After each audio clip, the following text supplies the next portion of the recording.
This is the history of the Texas prison system by Andrew Soto. First slide is my statement page, which is the earliest Texas penitentiary prison in Huntsville, Texas, was implemented by the Texas government, allowing the exploitation of the loophole in the 13th Amendment, which is neither slavery nor involuntary servitude, except as punishment for crime whereof the party shall have been duly convicted, shall exist within the United States or any place subjected to jurisdiction. Many government officials saw this as an opportunity and would convict people of crimes and soon use the incarceration for lease to non-governmental businesses, allowing free labor to work on major projects to gain wealth within the state. When the 13th Amendment was first introduced by law, the Texas government used and allowed exploitation of the Constitution to increase incarceration rates within the state to expand the state's wealth and economic power. So what started it all from the very beginning, in October 1st, 1849, the not quite finished Texas State Penitentiary received its first prisoner. It was a convicted horse theft from Fayette County. It is the first year the prison had only 3 inmates by 1861 and has grown to 211. The 13th Amendment was ratified on December 6, 1865. Soon after, in Texas, the legislature responded to the overcrowding problem on November 12, 1866.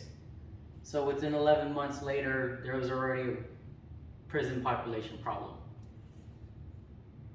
The economic game of free labor during the Civil War, before the 13th Amendment, in 1861 to 1865, the Huntsville prison operated a textile factory that sold more than 2 million yards of cotton and nearly 300,000 yards of wool for both civilians and the government of the Confederate States of America. By 1869, after the 13th Amendment has been ratified, Huntsville prison had a population of 430 inmates. The exploitation of the new system.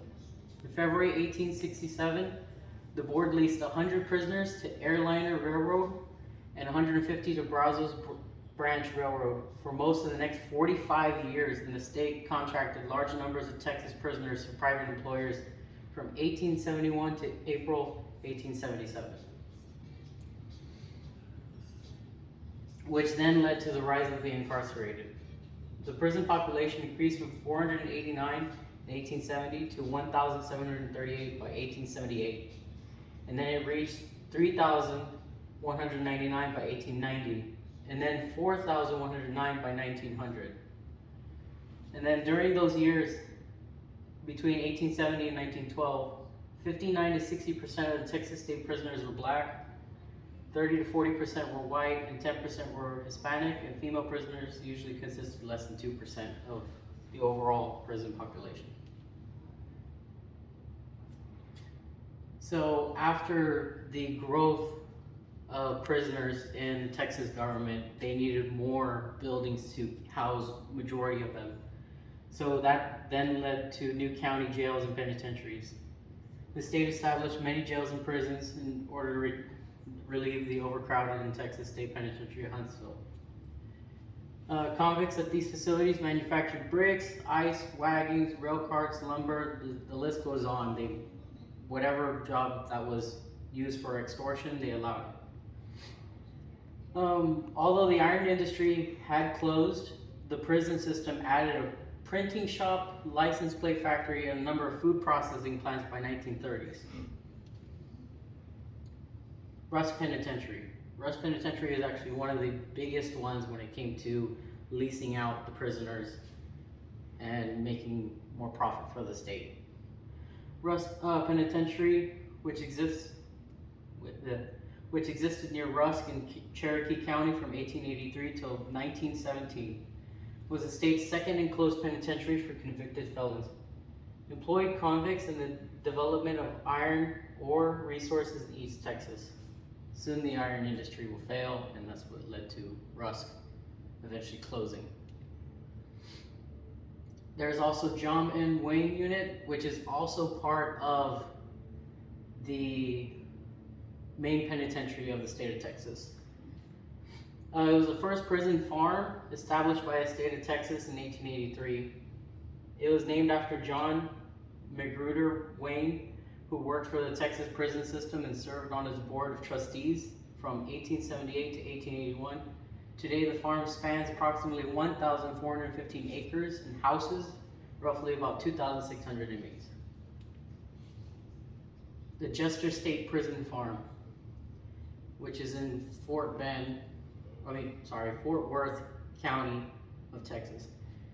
In a report of 1890, the Penitentiary Board stated that the system was out of debt and the Harlan Plantation, which was its former name, was valued at $200,000. The project was so successful that more prison farms were subsequently established. And in 1925, the prison farm had about 5,005 acres of land. During those years, it had about 260 prisoners, and the complex was renamed in the 1950s after Governor of Texas, Buford H. Jester, which is now the new name of the farm. Galveston Island was one of the main forms of local government that leased out the prisoners at many prisons and penitentiaries. So from April 1871 to April 1877, the Ward Dewey Company of Galveston leased the entire penitentiary from the state for 6 months of 1877.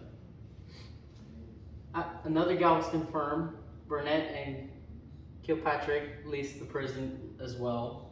And in the late 1800s, businessmen Edward H. Cunningham and Littlebury Ellis signed a contract to lease the entire population of Texas prisons to work on their fields. The construction of the Capitol is at the time, it was very controversial because the old state Capitol building in Austin was already slated to be replaced when it burned down in 1881. The plans proceeded the following years with construction of a brand new structure, and convict laborers was to play a critical and controversial role. State prisoners were put to work quarrying the stone, then caused a major blow-up with International Association of Granite Cutters and organizations to skilled stone workers after the union instructed their members to boycott the project. Prisoners at the ironworks at Rusk State Prison also made a lasting contribution to Texas State Capitol. The dome, columns, gates, interior, decorative features of the building were all fabricated by the Rusk Penitentiary, which was the main prison that leased the majority of their prisoners in any other jailhouse. They also played a key role in the iron and steel industry. A furnace known as the Old Alkali and New Birmingham was built by the state and operated as part of the state's prison system early in the 1880s. Privately owned furnaces, including the Tassie Bell and the New Birmingham and the Star and Crescent at Rusk, operated in the 1880s and the 1890s. They also partook in the lumber industry as well.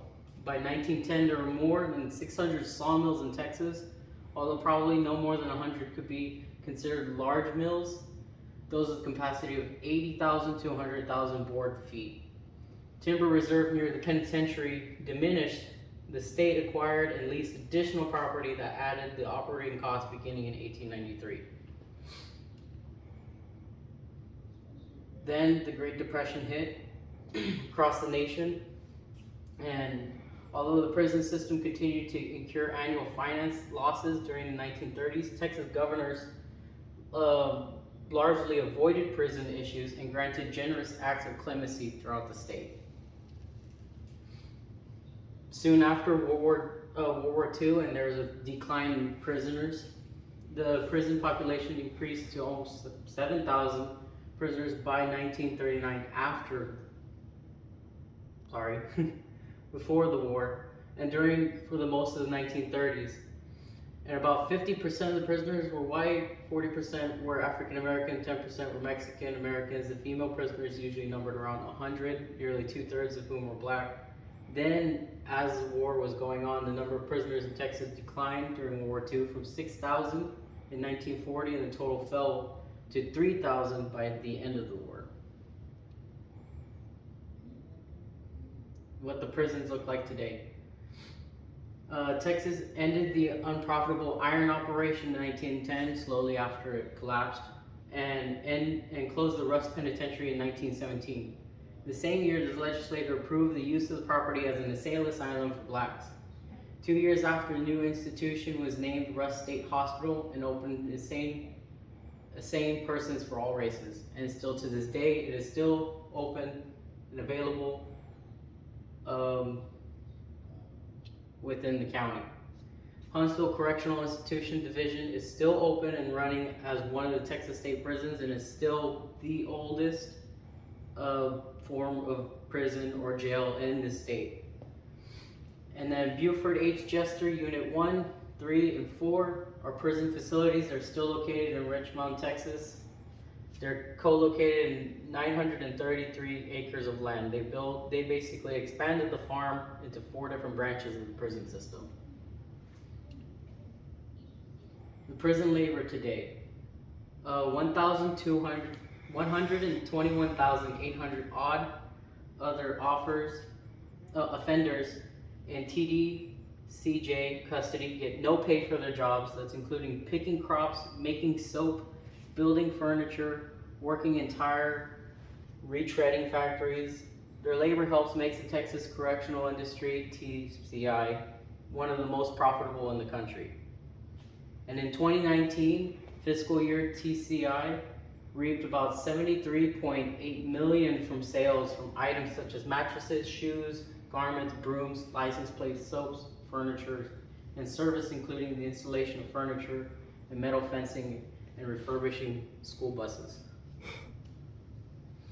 Today, Texas prison income revenue, just what was previously said, Texas correctional industry brings in more than about $70 million a year, each year, from the prison system, and private companies can outsource workers from the prisons. That's only considering actual government and federal prisons. There's still also private prisons that also gain funds from their prisoners as well. The minority population within the prison has been pretty consistent since the 13th Amendment. It's the majority of it, the black population, and this chart is the number of people incarcerated per 100,000 people in the racial ethnic group. So for the black population, it's roughly about 2,855. The Hispanic is 972, and the white population is 768. And this is the year of 2010. And then the Texas prison rate. The jail incarceration rate is a lot lower than the actual prison incarceration rate.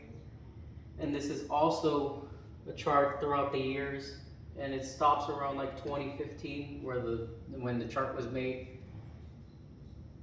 And the overall rate of prison incarceration is a lot higher than the jail incarceration. There's a works cited page of all the websites I've used to gather the photos, the information I have, and for this entire presentation. And I have another works cited page for even more websites I've used. Thank you, and that is my presentation.